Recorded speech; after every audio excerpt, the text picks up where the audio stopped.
profe. Ole, ole, ole, ole. De Green Man. Profe. Está de verde el profe. No, El nosotros profe hacíamos eso para dilatar los tiempos, entonces la clase empezaba más tarde. Claro. Claro. Sí. Muchas gracias. ¿Qué dice, Buenas profe? tardes, ¿Cómo anda? alumnos y alumnas y alumnes Muy bien. y alumni, Ahí está, como aquel viejo club de fútbol, Sí, claro. en los albores del fútbol argentino. Sí, claro. Alumni. ¿Cómo anda? Ya no me acuerdo qué venía. El Alumni de la Una Paiva también puede ser ahora. Ah, sí, Sí, en la alumni Paiva de está la alumni. Paiva, sí. Qué Ahí está, bueno, qué bueno. Me gusta, le sienta bien el color. El verde combinado así. Y lo que pasa que me invitaron a una fiesta en San Patricio y me dijeron, tenés que Claro, venir de a verde. Y no tenía, ¿viste? Y después busqué, bueno. Algo se había me ahí. fue San Patricio, pero Igual hacemos. estoy de honor. verde. Ok. Hoy estoy de verde, green. Le Bueno. combina con los ojos, profe. Bueno, gracias. Ahí está. Gracias. Qué ojo, muchas profe, gracias. por favor. Creo que voy a Dos. zafar de la lección con Dos. ese Sí, piropo claro, que sí, tiene. claro. Dos. No. Aprobada, Ay, Laura. muy bien, Los ahí. necesito Me para parece el bien, me sábado. parece bien. Sí. Los necesito para el sábado, profe. No sé ¿Sí? si por ahí me lo quiere prestar. ¿Tiene un evento? Tenemos un evento por allí. Bueno, Ahí va. profe, ¿Por dónde vamos? en el plano internacional, Sí. ¿por dónde va la cosa? Vamos, a ver. Se me ocurrió hablar de Estados Unidos, Sí. del presente y algo del pasado. Mm. Del presente que vamos a hablar de una situación bastante compleja, difícil, vive Estados Unidos, porque, los contribuyentes, aquellos que pagan sus impuestos allí en Estados Unidos, ven que su dinero se está yendo hacia algunos lugares, digamos, como puede ser el rescate del sistema financiero, Mm. ¿no? Donde están el gobierno de Biden utilizando, distintas herramientas para poder salvar y que no haya un efecto contagio a esta caída famosa del Silicon Valley Bank, ¿no? Eso por un lado, digamos, son miles de millones de dólares. Y por otro lado también al financiamiento del complejo militar industrial de Estados Unidos a través de la guerra de Ucrania. Mm. ¿Y esto por qué es así? Porque Estados Unidos, lo repetimos, lo hemos dicho alguna vez, las fábricas de armas no son del Estado. Las fábricas de armas son de empresas particulares, privadas.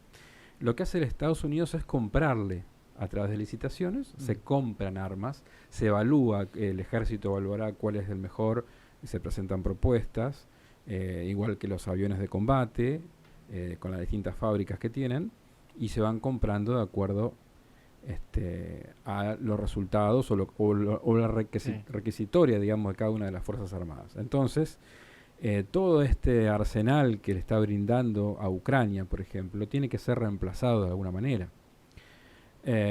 Y se reemplaza a través de la compra que hace Estados Unidos de ese material. Está haciendo el bélico. stock.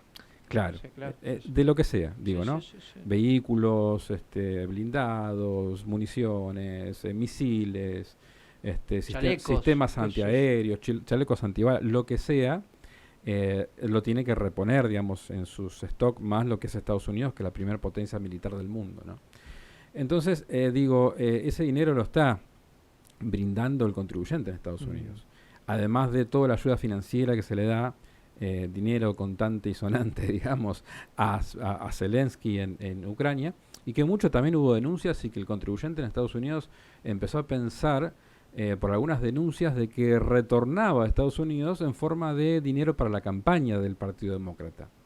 Así que Entonces, técnicamente la gente paga la campaña. Entonces Una cosa la increíble. gente ve que está pagando los rescates financieros, la gente está pagando la guerra en Ucrania, la gente está pagando la campaña de un partido político. Por lo tanto, se está comenzando a generar, digamos, una opinión pública contraria a la gestión del gobierno de Joe Biden.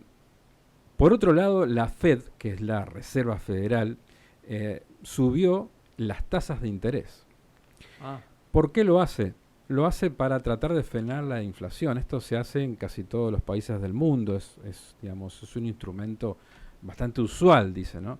¿Por qué? Porque suben las tasas de interés y tratan de quitar el capital circulante, digamos, para que eso no haga una presión inflacionaria, sí. ¿no? Entonces, ahora, qué llamativo, profe, porque teniendo en cuenta que a través del salvataje al Silicon Valley Bank y a otros más, se presumía iban a imprimir, ¿cómo toman la decisión también ¿no? Que pensábamos en su momento que iba a haber un frenazo en cuanto al aumento de las tasas. No, Qué sin llamativo. embargo, el objetivo de la Fed es frenar la inflación. Se está desacelerando el proceso inflacionario en Estados Unidos, pero de acuerdo a todas las previsiones que están habiendo allí, va a disminuir, pero no va a llegar a los puntos objetivos que tiene la Reserva Federal. Y además una situación también que preocupa, que todos los medios vinculados a la economía de Estados Unidos se están advirtiendo. Digo, esto también es prácticamente matemático. La suba de los puntos de interés en Estados Unidos hará hacia fines, si se mantiene esta suba de las tasas de interés, se hará que a fines de 2023 y comienzos de 2024 comience un proceso recesivo en Estados Unidos. Un proceso recesivo que además es acompañado por una disminución de los niveles de empleo. Caída de empleo, recesión. Con la lógica preocupación que Sí. tiene todo el mundo, porque lo que pasa en Estados Unidos tiene un impacto global absoluto. Sí. Entonces, una inflación que está cediendo, pero que no va a llegar a los puntos que requiere la administración de Biden, y por otro lado un proceso recesivo. Es decir, no estamos ante un buen panorama económico para los Estados Unidos y para el mundo. Esto impacta en la política, es decir, impacta en la imagen de Biden. Por un lado, y por otro lado, estamos viviendo un Donald Trump que hemos dicho que en los sondeos aparece con un par de puntos por encima, aparece con un proceso judicial. En donde en el día de ayer tendrían que haber tomado una decisión. Si Trump era procesado o no era procesado, el tribunal de enjuiciamiento dijo que lo iba a posponer. Hubo marchas multitudinarias, miles de personas apoyándolo al expresidente Donald Trump. Y no sé si por una cuestión política o una cuestión netamente jurídica o judicial, se pospuso esa decisión para el día lunes. Así que tendremos que esperar al lunes para saber la suerte judicial de Donald Trump. Algunos dicen, de algunos medios ligados al Partido Demócrata, que en Estados Unidos un preso puede ser candidato a presidente. Es decir, no lo inhabilita No lo por proscribe. sí mismo.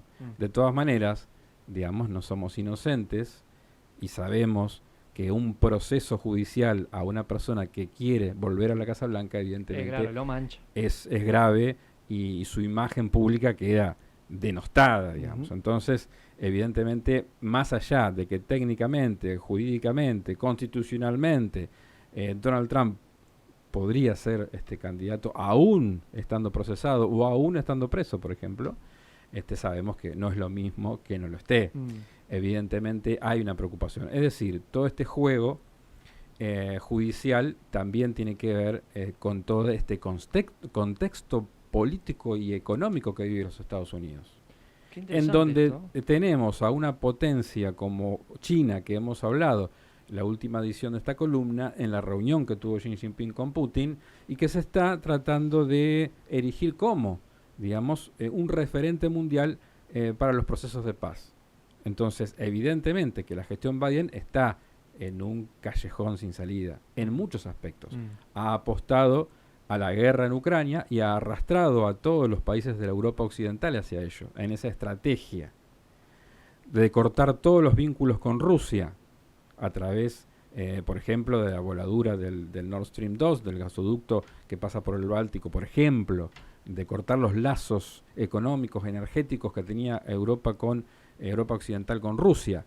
Hoy sabemos que los más favorecidos con esta situación ha sido Noruega, que ha multiplicado la venta de gas, pero a niveles impresionantes, y también Estados Unidos en ese rubro.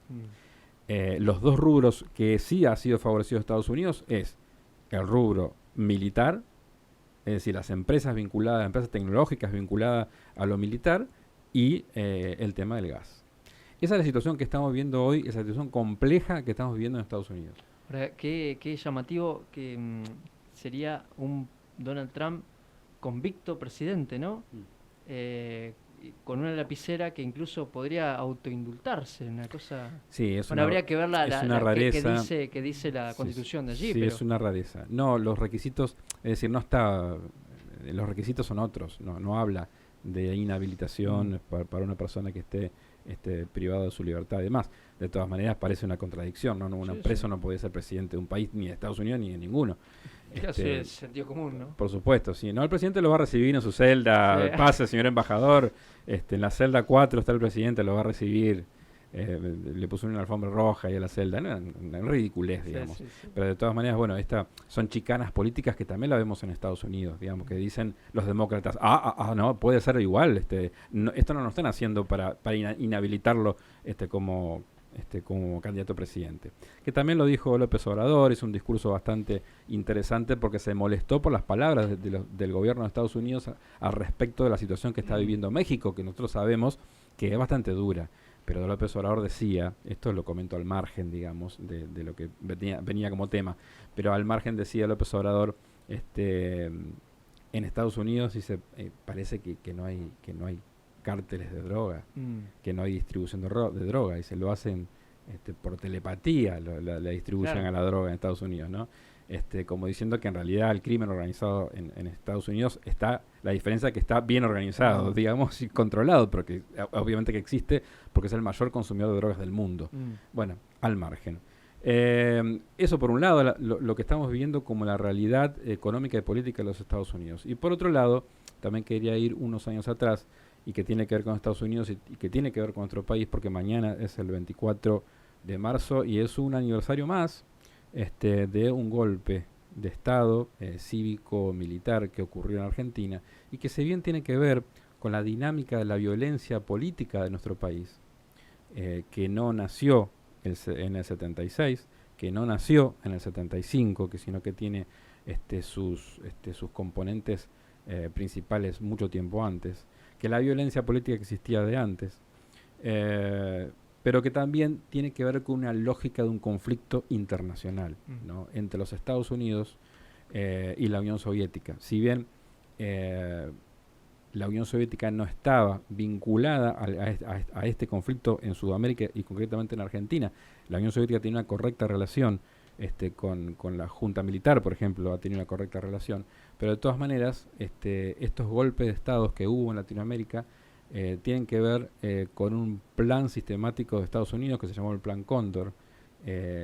Los militares argentinos y sudamericanos fueron educados en las escuelas de las Américas por los Estados Unidos para combatir a la izquierda internacional. Este era fundamentalmente el rol que tenían que ejercer las Fuerzas Armadas en América Latina para los Estados Unidos. Es decir, no era una guerra que iba a disputar los soldados de Estados Unidos. Creo que aprendieron la lección de Vietnam, justamente que había terminado muy poquito antes, ¿no? Estamos hablando del 73, entre el 73 y el 76. Creo que Estados Unidos aprende esa lección de que no tenía que movilizar a todos los lados del mundo a sus tropas, sino que también otros podían luchar sus guerras, ¿no? Hoy lo está luchando Ucrania, por ejemplo, y poniendo sus muertos, tanto civiles como militares. En aquel momento, fueron los militares de América Latina quienes pelearon una guerra que tenía que ver con la defensa de un sistema.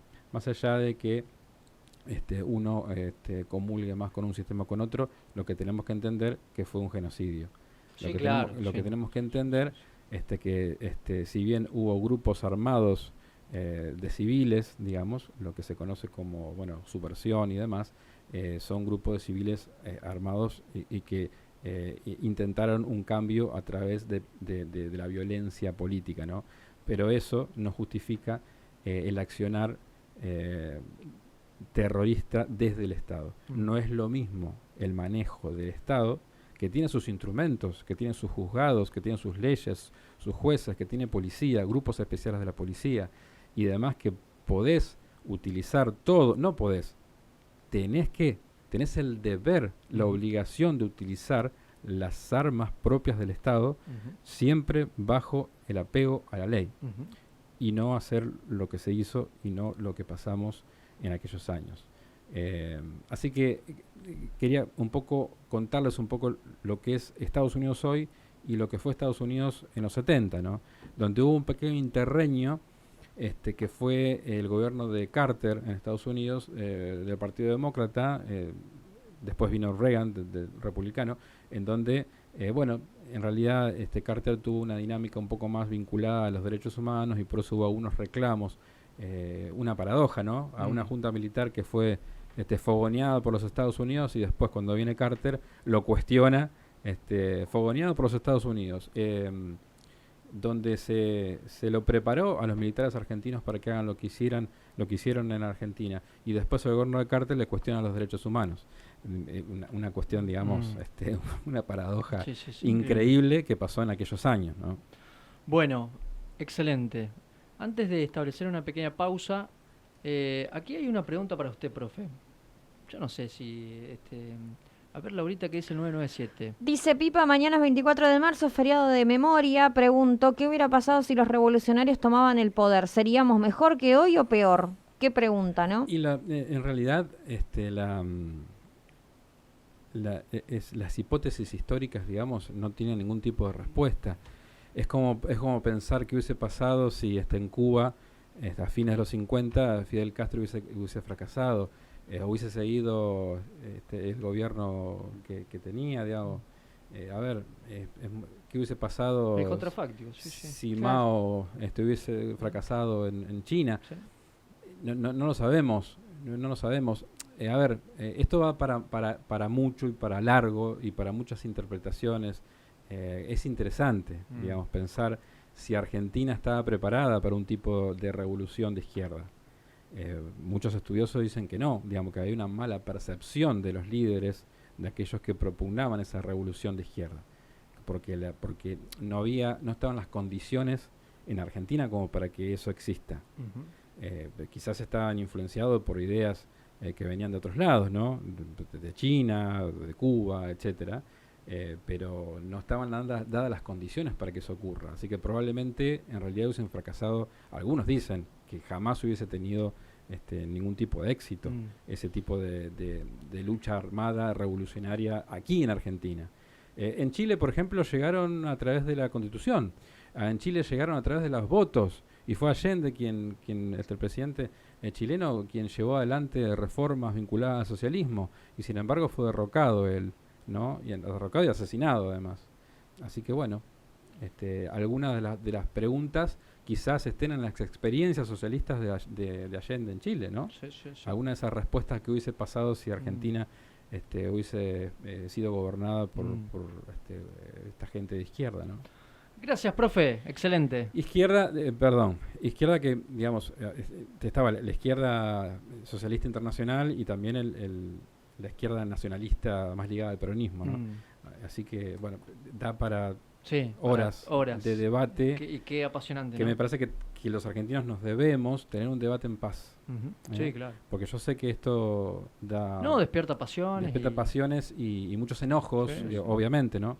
Pero me parece que en algún momento nos vamos a tener que tomar el tiempo para debatir estas cosas tranquilos y en paz y sabiendo que podemos tener miradas diferentes. Gracias, Pipa.